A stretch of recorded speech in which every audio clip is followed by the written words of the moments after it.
안녕하세요. 저는 서울 은평구에 살고 있는 60대 초반의 여성입니다. 요즘은 뉴스를 틀 때마다 세상에 이런 일이 다 있나 싶을 정도로 놀라운 이야기들만 보이는데요. 아무리 상식적으로 이해가 되지 않는 이상한 일이 많더라도 저는 그게 제 이야기가 될 거라고는 생각지도 못했습니다. 얼마 전 저희 아들은 결혼을 준비하고 있던 예비 며느리와 파혼을 하게 되었어요. 그건 정말 우연하게도 예비 며느리의 정체에 대해서 폭로를 해준 어떤 귀인 덕분이었죠. 그 귀인이 아니었다면 지금쯤 아들은 어떻게 되었을지. 지금도 저는 그때의 일만 떠올리면 자다가도 놀란 가슴을 쓸어내리게 되더라고요. 오늘은 지금도 믿을 수가 없을 정도로 충격적이었던 당시의 그 일화에 대해서 청취자분들께 들려드릴까 합니다. 저는 남편과 결혼해서 2번의 유산 이후 간신히 아이 1명을 품에 안을 수 있었습니다. 그 아이는 아들이었어요. 사실 처음 아이를 잃기 전까지만 해도 원래는 저를 닮은 딸아이를 낳고 싶다는 생각이 간절했었거든요. 하지만 뱃속에서 아이를 연달아 잃고 나니 나중에는 딸이든 아들이든 누구라도 상관없으니 그저 건강하게만 태어날 수 있게 해달라고 빌게 되더라고요. 주말만 되면 집 근처에 있는 절에 가서 얼마나 기도를 드렸는지 모릅니다. 다행히도 부처님께서 저를 불쌍하게 여기셨는지 이번에는 무사히 아이를 낳게 해주셨어요. 그것도 4kg이 넘는 무척이나 건강하고 씩씩한 사내 아이로요. 그날 남편이 머리맡에서 제 머리를 쓸어넘기면서 그러더라고요. 이번에도 아이를 유산하면 그냥 낳지 말자고 말하려고 했다고요. 아이도 너무나 소중했지만 제가 힘들어하는 모습이 너무 보기 힘들었다면서요. 여보, 민성이 잠들었어? 몇 번 토닥이기만 했는데 바로 잠들었는데? 오늘 엄마 피곤한 거 알고는 평소보다 더 일찍 잠들었나 봐. 우리 아들은 누굴 닮아서 벌써부터 이렇게 효자일까? 일단 당신은 아닐 것 같네. 어머님이 당신 때문에 얼마나 힘들었는지 다 말씀해 주셨어? 사실은 나도 민서이가 날 닮았을까 봐 걱정 많이 했어. 저희 2사람의 간절한 소망 속에서 태어난 아들은 참으로 키우기가 수월한 아이였습니다. 육아가 제일 힘들다는 갓난아기 때부터 잘 울지 않았고 예민하지도 않고 순한 성격이었어요. 밤에도 깨는 법 없이 늘 통잠을 자고 자다가 일어나서도 다시 금방 잠들고는 했어요. 거기다 제가 아이를 낳은 직후에는 한동안 건강이 너무 좋지 않았거든요. 그래서 분유를 잘 먹여야 했는데 다행히도 저희 아들은 모유를 주든 분유를 주든 상관없이 잘 받아 먹더라고요. 자라서는 혼자서도 참 잘 놀아서 아이를 잠시 놔두고 볼일 보러 다니면서도 아무런 걱정이 없었습니다. 아들은 크게 아픈 적도 없었고 그 흔한 사고 한번 치지 않는 착한 아이였습니다. 학교에 들어가서는 친구들과 사이좋게 지내고 선생님 말씀도 잘 들으며 얌전히 공부만 하더라고요. 민성 엄마, 민서인가 이번에 중학교 입학고사에서 전교 1등을 했다면서? 어머머, 또 1등이야? 대체 어떤 선생님한테 과외를 시키는 거야? 나도 소개 좀 해줘. 우리 아들도 마침 수학 과외 시키려던 참인데. 과외는 안 시키고 그냥 애 아빠가 집에서 가끔씩 봐주고 있어요. 그래? 우리 집 양반한테도 집에서 애 공부 좀 봐주라고 해야겠네. 아유. 하여간 부러워 죽겠어. 애가 어쩜 저렇게 성격도 좋고 반듯하니 잘 자랐대? 전에 보니까 엄마 말도 그렇게 잘 듣는 것 같던데. 사람이 가질 수 있는 복 중 하나가 자식 복이라는데 그런 점에서는 주변 지인들 모두가 저희 부부를 부러워할 정도였습니다.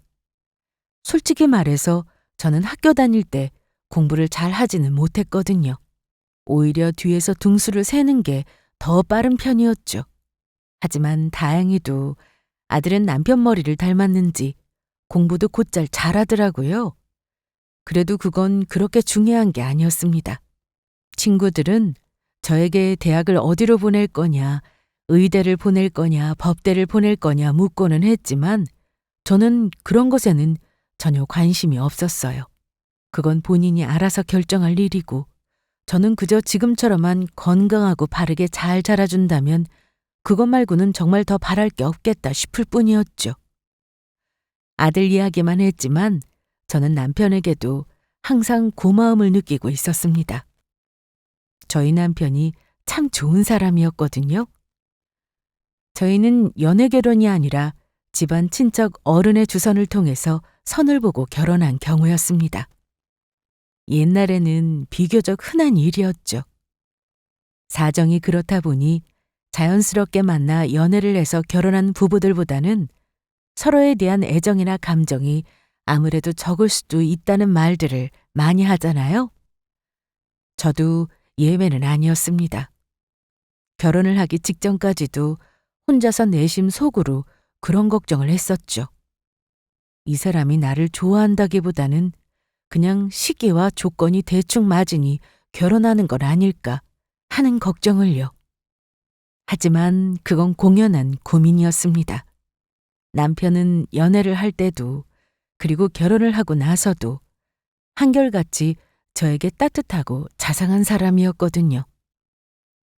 여보, 나 왔어요. 왜 이렇게 늦게 왔어요? 아까 회식 끝났다고 하더니. 나만 맛있는 거 먹고 들어오기 미안해서. 이것 때문에 여기저기 좀 돌아다니다 왔지. 딸기예요? 갑자기 웬 딸기를 사왔어요? 그것도 어디서 구했대? 아직도 생생하게 떠오르는 그날은 눈이 참 많이 내리던 날이었습니다. 외투 어깨로 쌓인 눈을 털어내며 남편이 저에게 내민 것은 무척이나 싱싱해 보이는 딸기였어요. 당신이 엊그제 밤에 자다가 딸기가 먹고 싶다고 그랬잖아요. 얼마나 먹고 싶었으면 잠꼬대까지 하길래 오늘 딸기 파는 곳이 있다길래 찾으러 갔다 왔지. 아니, 그것 때문에 눈이 이렇게 내리는데 다녀왔다고요? 요즘에야 겨울철에도 딸기를 구하는 게 어렵지 않지만 그때는 정말로 구하기가 힘든 과일이었습니다. 그런데 제 말 한마디를 기억해 두었다가 돌아오는 길에 사온 것이었어요. 그것도 그 추운 겨울날에요. 남편은 이렇게 종종 퇴근길에 제가 먹고 싶다는 음식이나 가지고 싶다는 것들을 선물처럼 사오고는 했습니다. 그건 제가 평소에 하는 말에 항상 귀를 기울이고 언제나 신경을 쓰고 있다는 뜻이었죠. 이것만 보더라도 그 사람이 얼마나 다정하고 착한 사람이었는지를 알 수 있었습니다. 심지어 민서이가 태어난 이후로는 남편은 거의 회사와 집밖에 모르는 사람이 되더라고요. 퇴근하고 나면 혼자서 육아하느라 바빴을 저를 생각해서 친구들과의 모임도 빠진 채 언제나 집으로 달려오고는 했습니다. 그렇게 아들을 키우면서 저희 부부는 마치 고난을 함께 헤쳐나가는 동지처럼 더더욱 사이가 깊어져만 갔어요. 아무리 고되고 힘든 일이 있더라도 내 편인 남편과 사랑하는 아들만 있다면 다 이겨낼 수 있을 것만 같았죠. 행복하지 않을 이유가 없었습니다. 하지만 하늘이 야속하게도 세상은 저희 가족이 행복하게만 사는 것을 허락해주지 않더라고요. 어느 주말 모임을 마치고 집으로 돌아오던 남편이 교통사고를 당하는 바람에 하루아침에 세상을 떠나게 되었거든요. 어떻게 손을 써볼 겨를도 없었어요. 구급차에 실려 병원 응급실에 도착했을 때는 이미 심장이 멎은 이후였다고 했습니다. 집에서 남편을 기다리던 저는 그 끔찍한 소식에 곧바로 택시를 잡아 타고 병원으로 향했지만 남편의 마지막을 지켜볼 수도 없었습니다. 이미 숨을 거둔 남편의 옆에서 울부짖다가 그 자리에서 기절을 했죠. 엄마, 괜찮으세요? 아이고, 불쌍한 내 새끼. 다시 눈을 떴을 때는 학원에서 소식을 듣고 달려온 아들이 울면서 제 손을 붙들고 있더라고요. 그때 민성이의 나이는 겨우 14살, 중학교 1학년이었습니다. 하루아침에 아빠를 잃어버린 이 어린 아들을 두고 앞으로 우리 둘이서 어떻게 살아야만 할지 눈앞이 캄캄하더라고요. 저희 모자는 무슨 정신으로 치렀는지도 모를 장례를 마치고 집으로 돌아왔습니다. 모든 것이 다 그대로인데 남편만 없더라고요. 그제서야 이 지옥 같은 현실이 조금씩 실감이 나기 시작했습니다. 얼마 후 친척들의 도움을 받아서 저희는 짐을 정리하고 이사를 했어요. 이제는 남편 없는 남은 세월을 살아야 하는데 당장 생계가 막막했거든요. 다행히도 통장에 남아있는 돈은 조금 있었지만 갚아야 하는 아파트 대출금이 다달이 나가고 있는 상황에서 계속 이 집에서 산다는 것은 무리였습니다. 저희는 살고 있는 아파트를 팔고 둘이서 살 만한 작은 집을 구했어요. 남편의 물건들도 그때 대부분 처분을 했죠. 짊어지고 가고 싶다고 해도 그 작은 집에는 이 건물들 다 들여놓을 자리도 없었거든요. 이사를 한 첫날 밤 잠이 오지 않아 새벽에 거실로 나와 멍하니 창밖을 보고 있었습니다. 그날 달빛이 어찌나 밝던지요. 그때 자고 있는 줄만 알았던 아들이 방문을 열고 나와서 제 옆에 앉았습니다. 엄마, 울지 마세요. 제가 있잖아요. 고마워, 민성아. 엄마 이제 안 울게. 우리 아들이 있어서 엄마가 얼마나 든든한지 몰라.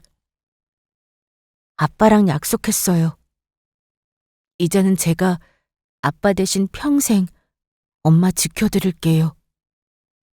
그 말이 얼마나 고맙고 미안하고 슬프고 또 행복하던지 아직도 저희를 비추던 그날의 달빛과 아들의 목소리가 생생하게 떠오를 정도였죠. 그날 이후로 저는 돈을 벌기 위해 밖으로 나갔습니다. 집을 팔면서 남은 아파트 대출금 잔액은 1억 원 정도였습니다. 그나마 그 사이에 집값이 조금이나마 올라서 남은 금액이었죠. 이것저것 가를 형편이 아니더라고요. 가정주부로만 살아서 아무런 경력도 없고 할 줄 아는 일도 없는 저에게 일자리를 주는 곳은 그리 많지 않았습니다. 전단지를 뒤지고 아는 사람들을 통해서 물어물어 일자리를 구한 끝에 평일에는 식당에 나가 주방 일을 시작했어요. 그리고 주말에는 동네에 있는 대형마트의 정유 코너에서 보조 일을 했고요. 처음 제가 일을 시작했던 식당은 번화가 한복판에 위치한 설렁탕 가게였습니다.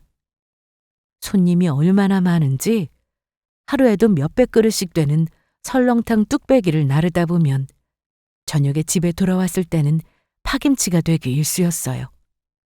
딱 일주일 일을 하니까 손목이 다 시큰거리더라고요. 아이를 낳고도 멀쩡했던 손목이었는데 나중에는 도저히 아파서 견딜 수가 없어서 두 손목에 파스를 붙이고 일을 했습니다. 뜨거운 국물을 쏟아 화상을 입은 적도 있었고 진상 손님을 받는 것도 예사였죠. 집에 돌아와서는 제가 잘 때마다 끙끙거리면서 알았는지 아들이 안절부절 못하고 몇 번이나 자다가 일어나 저를 살피고는 했습니다. 나중에는 걱정시키고 싶지 않아서 방문을 닫아 걸고 잠이 들었죠. 참 고되더라고요. 인생이 원래 이렇게 고단하고 힘겨운 게 맞는 건지 남들도 다 이렇게 사는 건지 하늘이 원망스러웠습니다. 하지만 누구나 처음은 있다고 그런 것도 점차 익숙해지더라고요. 매달 빠져나가는 돈들과 써야 하는 생활비, 나중에 아들 대학 등록금까지 생각하면 이런 고민을 할 시간도 사치처럼 느껴졌고요. 그 와중에도 세월은 어찌나 잘 흘러가던지 엊그제 중학교를 졸업한 것만 같았던 아들은 금방 또 고등학교를 졸업했습니다. 이제는 정말로 성인이었어요. 남편이 없어도 시간은 잘만 흐르더라고요. 엄마, 저 합격했어요. 정말이야? 우리 아들 너무 장하다. 고마워. 다행히도 아들은 장학금을 받고 대학에 합격했습니다. 어른스럽고 속이 깊은 아이니 아마 등록금을 댈 걱정을 하고 있는 저를 진작에 알고 있었겠죠. 티를 내지 않는다고 애썼지만 마음처럼 되지는 않았던 모양입니다. 저는 장학금을 받지 않더라도 내가 가고 싶은 학교에 가도 된다고 말했지만 아들은 고개를 저었어요. 본인이 가고 싶었던 학교라고 하면서요. 아들은 서울에 있는 모 대학의 수의대에 합격했습니다. 사실 남편이 죽은 이후로는 과외는커녕 그 흔한 학원도 제대로 보내지 못했었어요. 간신히 필요하다는 문제집이나 몇 권씩 사주는 게 전부였죠. 먹고 사는 게 바빠서 뒷바라지라고 해준 것도 별로 없었는데 이렇게 잘 커주었다니 그저 고마울 뿐이었죠. 이제는 정말로 성인이 되었다고 그 후로 아들은 본인이 해야 할 일들을 스스로 알아서 잘 해나가더라고요. 저도 한시름 놓아도 될 것 같았고요. 이제 나중에 하늘나라에 먼저 간 남편을 만나더라도 이만하면 할 말이 있겠다 싶은 생각이 들었습니다. 그래도 당신 대신해서 당신 몫까지 내가 열심히 살았다고 하면서요. 그렇게 저희 모자의 고난은 끝인 줄로만 알았는데 뜻밖에도 전혀 생각지도 못했던 일이 기다리고 있었습니다. 아들은 대학을 졸업한 후에 선배가 하고 있다는 동물병원에 취직을 해서 폐의 수의사로 일을 하고 있었어요. 어려서부터 워낙에 동물도 좋아해서 그런지 아픈 아이들을 치료해주는 게 적성에 너무 잘 맞는 것 같다며 좋아하더라고요. 좋아하는 일을 하면서 돈도 벌 수 있다니 저도 참 다행이다 싶었고요. 다만 한 가지 저에게는 걱정 아닌 걱정이 있었습니다. 그건 아들이 도무지 결혼을 할 생각을 하지 않는다는 것이었어요. 주변에 아는 사람들을 통해서 선도 들어오고 했지만 칼같이 거절하고는 했고요. 답답한 제가 재촉을 해도 그냥 일이 바쁘다는 말만 되풀이해서 할 뿐이었습니다. 결혼 생각이 없기만 한 것이었으면 다행이었죠. 결혼은 둘째치고 연애도 하지 않는 것 같더라고요. 당연히 걱정이 될 수밖에 없었죠. 그런데 그랬던 아들이 어느 날 갑자기 결혼을 하고 싶은 여자가 생겼다고 하더라고요. 여자친구가 있는지도 몰랐던 저는 당연히 깜짝 놀라고 말았습니다. 그리고 얼마나 기뻤는지도 모르고요. 너 여자친구 생겼다는 말을 왜 진작 엄마한테 안 했어? 내가 그런 줄도 모르고 그동안 얼마나 걱정을 많이 했는데. 뭘 또 걱정까지 하고 그러세요. 때가 되면 제가 다 알아서 할 텐데. 도통 결혼할 것 같지가 않으니까 그랬지. 네가 부모 속을 어떻게 알겠니? 아유, 그래. 어떤 아가씨야? 성격은 착하고? 착하고 성격도 엄청 밝은 친구예요. 안 그래도 궁금해하실 것 같아서 한번 데려오려고 했는데 혹시 이번 주말에 시간 괜찮으세요? 괜찮다마다. 우리 아들이 결혼할 여자를 데려온다는데 엄마가 없는 시간도 만들어야지. 아마 부모가 되어보신 분들은 다들 동감하실 겁니다. 이 나이쯤 되면 소원이라고는 이제 한 가지밖에 남지 않는다는 것을요. 제 소원도 마찬가지로 아들이 참한 아가씨와 결혼해서 행복하게 가정을 꾸리고 아들, 딸 낳고 잘 사는 모습을 보는 것이었습니다. 그렇게만 된다면 정말로 더는 바랄 게 없었죠. 사정이 그렇다 보니 더 뜸을 들일 이유가 없었습니다. 저는 당장 날을 잡고 집으로 그 아가씨를 초대했어요. 어머님, 처음 뵙겠습니다. 이지은이라고 합니다. 어서 와요. 내가 우리 아들 여자친구는 처음 만나보는데 너무 반갑네요. 어머, 제가 처음이에요. 너무 영광이에요, 어머님. 오빠한테 어머님이 미인이시라는 이야기는 자주 들었는데 하나도 가장이 아닌데요. 완전히 TV에 나오는 연예인 같으세요. 어머님 미모의 비결이 뭐예요? 아이고, 주름이 자글자글한데 이 나이에 미모는 무슨. 아가씨야말로 너무 곱고 예쁘게 생겼네요. 아니에요. 사실 제가 빈말은 절대로 못하는 성격이거든요. 그런데 제가 본 어머님들 중에서 제일 예쁘세요. 참, 이름 부르시고 말씀 편하게 하세요. 예비 며느리는 아들의 말대로 엄청나게 밝은 아가씨였습니다. 요즘 젊은 사람들은 다 이런 건지 아니면 이 아가씨 성격이 그런 건지는 몰라도 제가 한마디를 하면 10마디를 덧붙일 정도로 부칩성도 좋더라고요. 얼굴도 눈에 띌 정도로 예쁘게 생긴 데다 늘씬하게 키도 큰 것이 TV나 잡지에 나오는 모델 같은 느낌도 났고요. 사람 보는 눈이야 다들 똑같을 테니 저희 아들이 반한 것도 무리는 아니겠다 하는 생각이 들었습니다. 저는 자연스럽게 여자친구를 보고 있는 아들에게로 시선이 옮겨갔습니다. 그날 그 자리 내내 아들의 시선에서는 아주 사랑이 쏟아지더라고요. 한눈에 봐도 아들이 얼마나 예비 며느리를 좋아하는지를 알 수 있을 정도로요. 엄마인 저조차도 생전 처음 보는 듯한 낯선 얼굴이었습니다. 그래, 두 사람은 어떻게 만나게 됐다고? 아, 제가 일하는 꽃집에 오빠가 손님으로 와서 처음 만나는데요. 그 뒤로 한 일주일을 거의 매일 찾아오더라고요. 나중에 물어보니까 바로 연락처 물어볼 용기가 없어서 그랬다고 하더라고요. 그러자 짚히는 것이 있었습니다. 반년 전쯤에 아들 녀석이 어쩐지 매일같이 꽃다발을 사서 집에 오더라고요. 제가 꽃을 좋아해서 가끔씩 기념일 같은 날에 사오고는 했었지만 이렇게까지 매일 사온 적은 없었는데 저도 의아해서 그때는 웬 꽃이냐고 물었었죠. 아들은 머쓱한 얼굴로 어디서 좀 살 일이 있어서 그렇게 됐다고 대답하더라고요. 아마 그때였나 봅니다.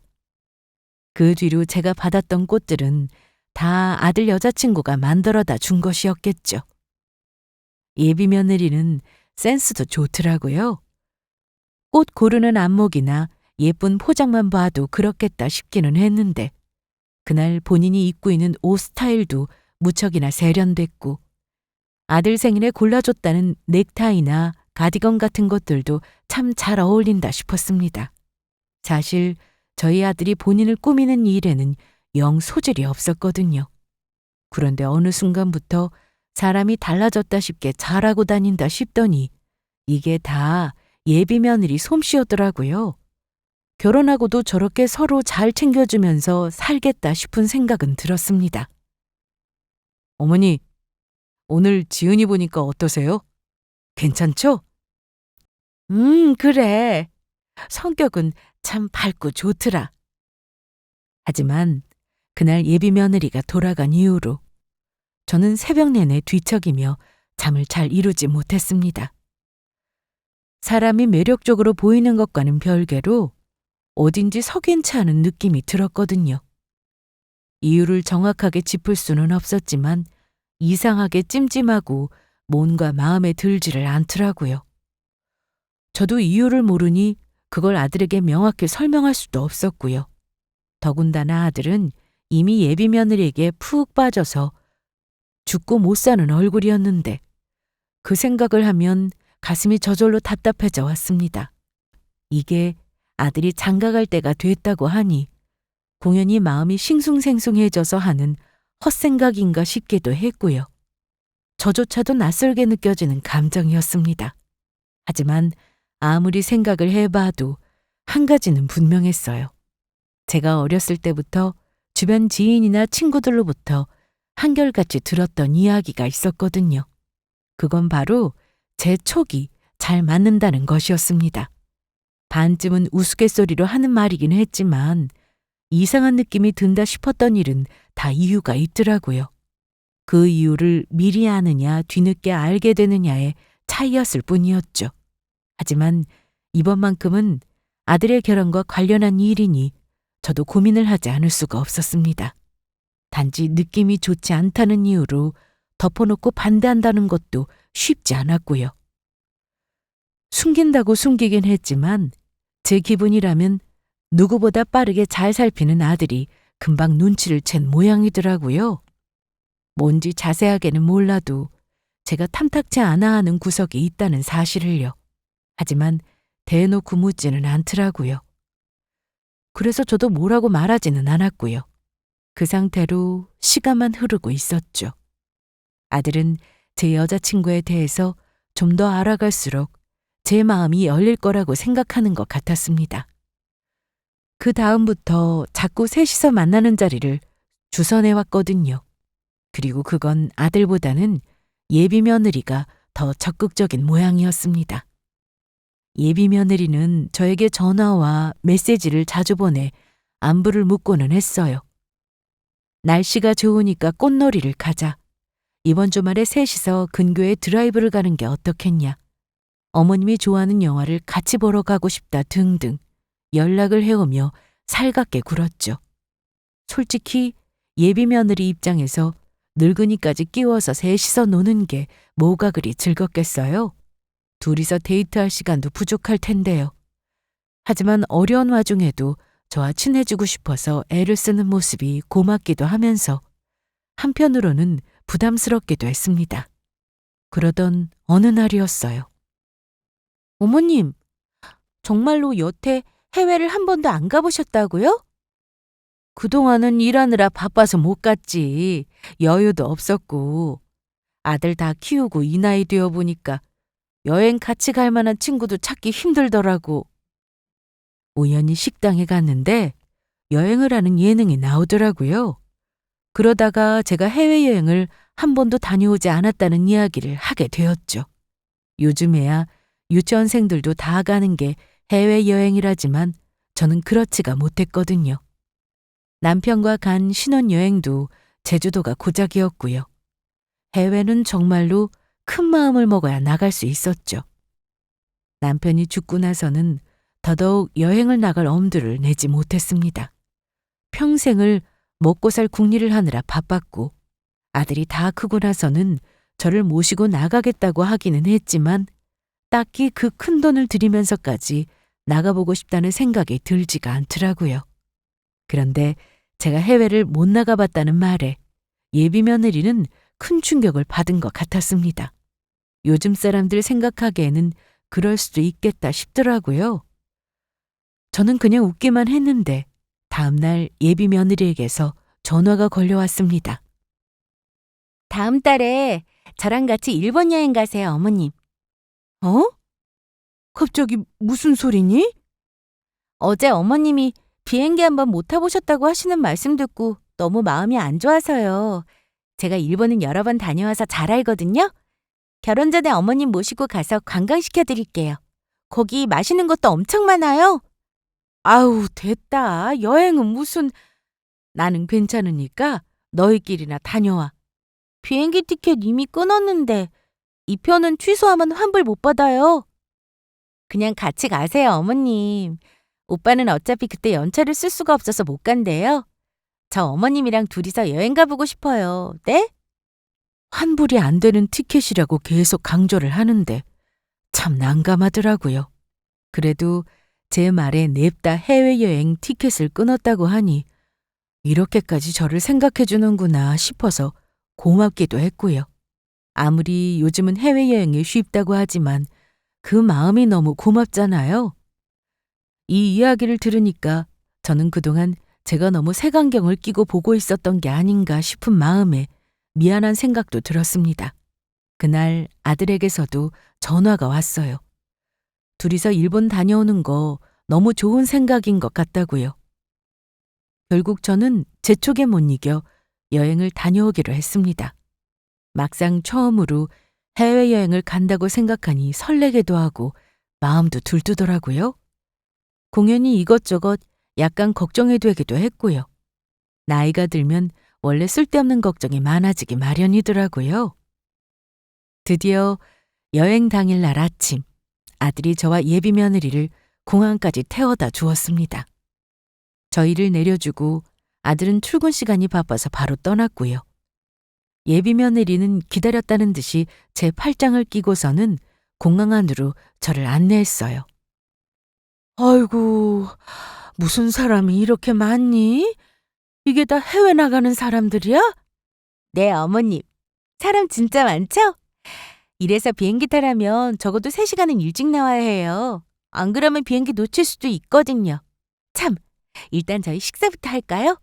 배고프시죠? 처음으로 가본 공항은 신기한 것 투성이었습니다. 다들 무슨 돈이 있어서 해외를 그렇게 나가는 건지 정말 놀랄 노짜더라고요. 예비 며느리는 입을 떡 벌리고 연신 두리번거리는 제 팔을 끌고는 항상 이곳저곳을 다니며 안내 겸 구경을 시켜주기 시작했습니다. 저희는 그렇게 공항 구경도 하고 비싼 밥도 먹고 또 공항 안에 있는 카페에서 커피까지 마시면서 좋은 시간을 보냈어요. 그리고는 이제 짐을 붙여야 한다더라고요. 저희는 출국 수속을 하러 다시 어디론가 향했습니다. 사람이 많으니 줄도 얼마나 길던지 보기만 해도 다 어지럽더라고요. 간신히 짐을 붙이고 났더니 짐 검사를 위해 옆에서 몇 분 정도 대기하라더군요. 예비 며느리는 그 사이에 화장실을 들렀다 오겠다면서 잠시 자리를 비웠습니다. 저는 다리가 아파서 자리에 앉아 있었고요. 그런데 뒤에서 누군가 제 어깨를 톡톡 두드리더니 제 손에 뭔가를 건네주더라고요. 제가 처음 보는 젊은 여자였고 저에게 건넨 것은 쪽지였습니다. 그리고는 전혀 알아듣지 못할 소리를 하더라고요. 어르신, 아까 옆에 같이 있던 아가씨한테서 도망치세요. 네? 저는 얼떨결에 그 쪽지를 받아들고는 다시 고개를 들었지만 그 여자분은 이미 저만치 멀어지고 있었어요. 저는 의아해하면서 쪽지를 펼쳤습니다. 잠시 후 눈앞에 닥칠 일을 전혀 상상하지 못한 채로요. 이게 무슨 소리야? 쪽지에는 다급하게 휘갈겨 쓴 것으로 보이는 글씨가 있었습니다. 하단에는 작게 연락처가 적혀 있었고요. 그리고 그 내용은 도무지 믿을 수가 없는 것이었어요. 저는 기겁을 하면서 쪽지에 적혀 있던 연락처로 곧장 전화를 걸었습니다. 흘러나온 목소리는 아까 그 여자의 것이었어요. 저는 연결이 되자마자 이게 대체 무슨 말이냐고 물었습니다. 너무 갑작스러우시죠? 그런데 거기 제가 썼던 이야기는 전부 사실이에요, 어르신. 그 여자분은 급한 대로 우선 일의 자초지정을 이야기하기 시작했어요. 그리고 통화가 계속될수록 저는 기가 막힌 나머지 말문을 잃고야 말았습니다. 본인도 지금 여행을 가던 참이라 다녀와서 바로 연락을 하겠다고 하더라고요. 전화를 끊고 나서는 그냥 손발이 다 후들거리더라고요. 저는 도저히 여행을 갈 엄두가 나지 않았습니다. 그래서 그대로 도망치듯이 공항 밖으로 달려나갔어요. 미친 듯이 택시를 잡아 타고 집으로 향하는데 전화가 걸려오더라고요. 예비 며느리였어요. 어머님, 어디 계세요? 내가 갑자기 너무 급한 일이 생겨서 여행은 못 가겠구나. 미안한데 너 혼자 다녀오렴. 네? 어머님 벌써 짐까지 다 붙였는데요? 대체 무슨 일이신데요? 나중에 다 설명하마. 미안하다. 저는 그대로 전화를 끊어버렸습니다. 잠시 후 곧장 아들에게서 전화가 걸려오더라고요. 예비 며느리가 이 소식을 전달한 모양이었어요. 도대체 무슨 일이냐고 놀라는 아들에게 그냥 제 개인적인 일이라며 대충 둘러대고는 다시 전화를 끊었어요. 그 택시 안에서 심장이 얼마나 쿵쾅거리든지 집에 도착할 때까지도 정신을 차리지 못하겠더라고요. 갑작스런 제 행동에 예비 며느리는 너무 황당한 모양이었지만 그래도 저에게 더 이상 뭐라고 하지는 않더라고요. 혼자서 여행을 가긴 했는지 무슨 일인지는 모르겠지만 다녀와서 연락을 드리겠다며 문자만 한 통 보내왔고요. 며칠 후 저는 약속한 시간에 서울에서 그 여자분을 다시 만나게 되었습니다. 귀국 후에 상세한 이야기를 듣기로 했었거든요. 그 여자 혼인신고만 안 했지 결혼식까지 올린 사람이에요. 바로 제 전 남편이랑요. 그날 그 자리에서 자세하게 듣게 된 이야기는 충격적이다 못해 경악할 내용들 뿐이었습니다. 원래 저랑 제 남편이 주말 부부였거든요. 그렇다고 매주 만난 건 아니고 남편이 일이 바쁘다고 하면 한 조 건너뛰고는 해서 한 달에 두세 번 만날 때도 많았죠. 그래도 저는 그 인간이 바람을 피우고 있을 거라고는 생각도 못 했었고요. 세상에. 그런데 어느 날 뭔가 미심쩍은 생각이 자꾸 들더라고요. 왜 결혼한 여자의 촉 같은 거 있잖아요. 그래서 말도 하지 않고 무작정 제가 남편이 있는 곳으로 내려갔어요. 회사 앞에서 찾아갔더니 남편 놈이 퇴근 시간에 맞춰서 나오더라고요. 그런데 웬 여자가 남편을 자기라고 부르더니 달려가서 안기더라고요. 참나.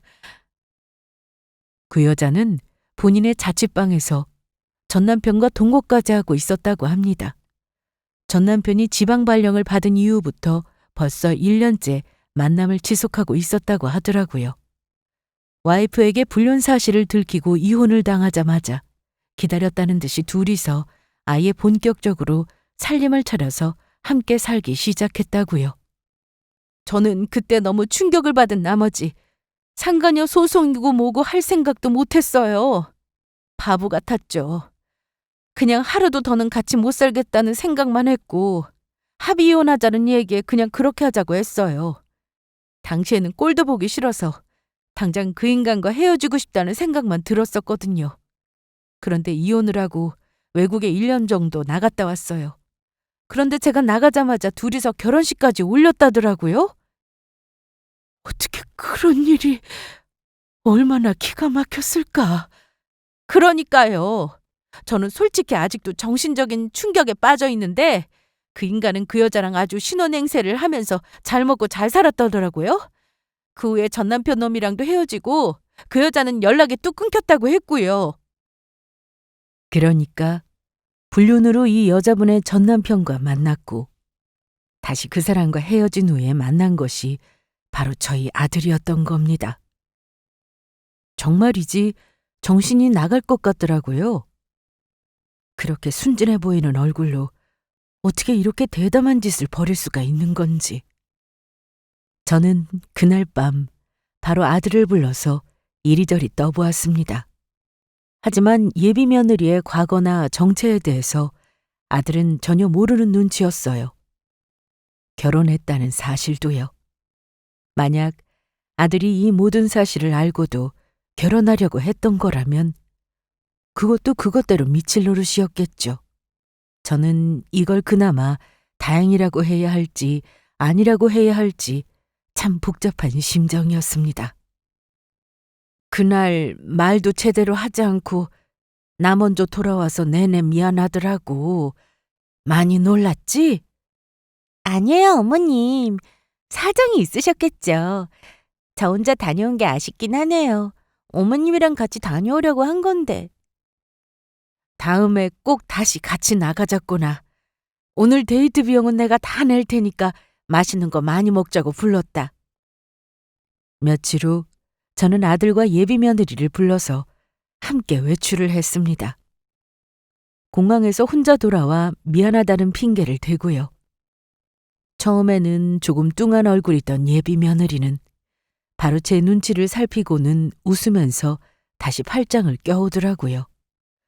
저는 아무렇지도 않은 얼굴로 식사를 마친 뒤 미리 알아두었던 근처의 카페로 향했습니다. 오늘의 목적지는 사실 그곳이었거든요. 자연스럽게 들어가기 위해서 식당도 일부러 카페 근처로 잡았던 것이었고요. 와, 여기 분위기 너무 좋은데요? 그러게, 커피도 맛있을 것 같다. 예비 며느리와 아들은 앞으로 일어날 일을 아무것도 모른 채 카페 안쪽으로 들어와 즐겁게 대화를 나누기 시작했습니다. 카페는 좌석마다 넓은 공간에 가벽과 파티션이 나누어져 있어 편해 보였고 인테리어도 예뻐서 이미 찾아온 사람들도 많더라고요. 좌석에 앉아 있으면 메뉴를 가져다 준다기에 저희는 자리를 잡고 편하게 앉았죠. 아, 저기 오는 게 저희 건가 보네요. 딸기 케이크도 맛있겠다. 이윽고 저 멀리 저희가 주문했던 커피와 케이크가 나오고 있는 것 같더라고요. 그런데 가까워져 오는 직원을 살피던 예비 며느리 얼굴이 조금씩 흐려지는가 싶더니 나중에는 아예 새하얗게 질려갔습니다. 저희 다른 곳 갈까요? 여기 말고. 어? 왜 그래? 다른 곳 가자. 여기 공기가 너무 탁한 것 같아서. 나 먼저 나가 있을게. 지훈아! 자리에서 벌떡 일어난 예비 며느리는 허둥지둥 핸드백을 챙기더니 먼저 나가 있겠다며 법석을 피워댔습니다. 옆에 앉아있던 아들은 당연히 같이 당황해하면서 예비 며느리를 붙들었고요. 거기다 하필이면 저희 아들이 통로 쪽에 앉아 있었기 때문에 그걸 뿌리치고 나가는데 시간이 오래 걸리고 있었습니다. 그 바람에 예비 며느리가 카페를 뛰쳐나가는 것보다 직원이 코앞까지 다가오는 게 더 빨랐죠. 뭐가 그렇게 급해서 커피도 안 마시고 나가려고 해? 네? 테이블에 탁 소리가 나게 커피와 케이크를 내려놓은 직원에게서는 자연스러운 반말이 튀어나왔습니다. 황당한 얼굴로 아들이 되물었고 예비 며느리는 질린 얼굴로 그 자리에서 얼음이 되어버렸어요.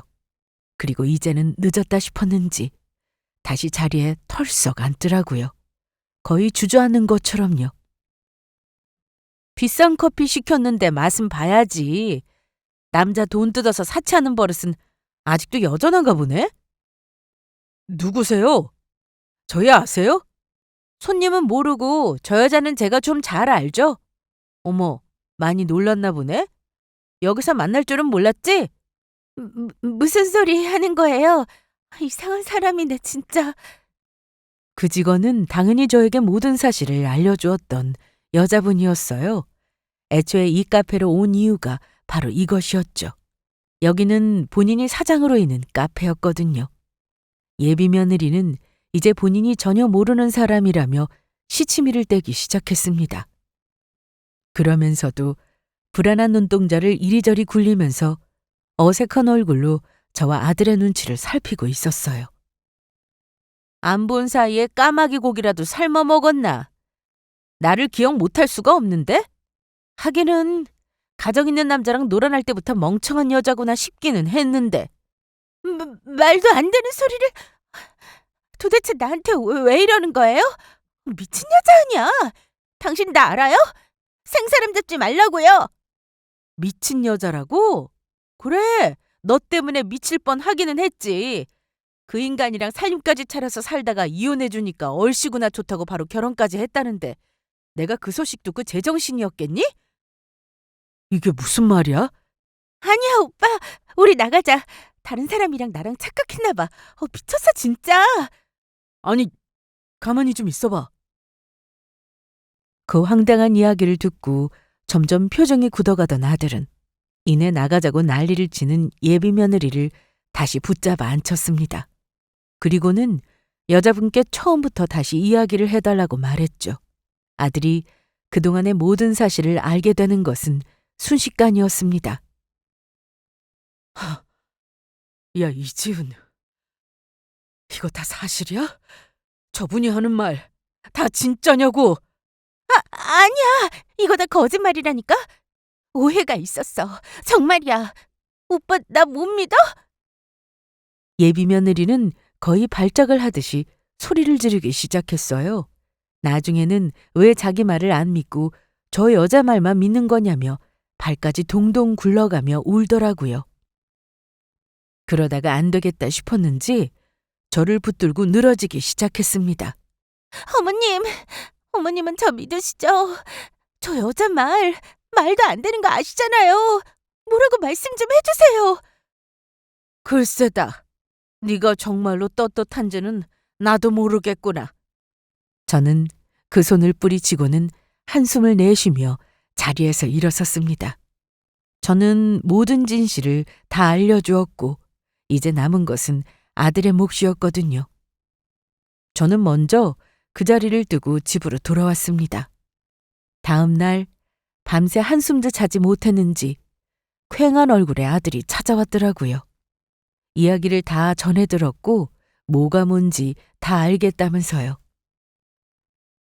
너한테 먼저 이 이야기를 해줘야 하나 말아야 하나 나도 고민을 많이 했는데 아무래도 현장에서 직접 보는 게 더 나을 것 같았어. 잘하셨어요. 저도 제 두 눈으로 직접 본 게 아니라면 못 믿었을 거예요. 결혼은 당연히 그 길로 파토가 났습니다. 충격도 충격이었지만 아들은 끝까지 반성할 생각도 없이 거짓말을 늘어놓는 여자친구의 모습에 폭발한 것 같더라고요. 이제껏 자신을 속여온 것도 모자라서 말이에요. 아들은 바로 변호사를 선임했습니다. 그리고는 고소를 통해서 그동안 결혼 준비에 들어갔던 모든 비용에 대한 손해배상을 청구했어요. 정신적 피해에 대한 위자료도 함께요. 그뿐만이 아니었습니다.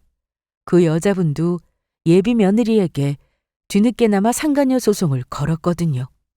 잘 몰랐는데 이혼을 하는 당시에 청구하지 않았다 하더라도 뒤늦게 청구하는 것이 가능하더라고요. 참 오래 살다 보니 이런 일도 다 겪게 되는구나 싶었습니다.